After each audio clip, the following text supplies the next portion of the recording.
محترم باید جدی This was how the bomb felt inside the Afghan parliament. Don't panic, said the speaker, Abdul Rauf Ibrahimi. Members of parliament and officials tried to find their way out, and there was pandemonium in the surrounding corridors. Windows at the back of parliament were shattered in the blast, faltering when they heard sounds of gunfire coming from the other side of the building. And this was the scene outside in the road, a line of cars set alight by the huge explosion.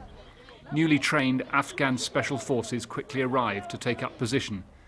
The Taliban gunmen were repulsed by police and the parliament and sought refuge in a building under construction. You can see puffs of concrete chipped away as the police attacked their positions. Firing went on for about an hour until all the gunmen were killed. As the clearing up went on, the questions were beginning as to how the Taliban got this close to a centre of Afghan power. They said they carried out the attack on the day that the new defence minister was to be introduced in parliament. A passing taxi was damaged. Its driver, Ghulam Haider, said his hair was singed by the explosion. His 2 passengers were injured.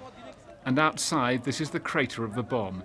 It blew open the seats of Afghan democracy in a reminder of the Taliban's continuing ability to disrupt this country. David Loyne, BBC News, Kabul.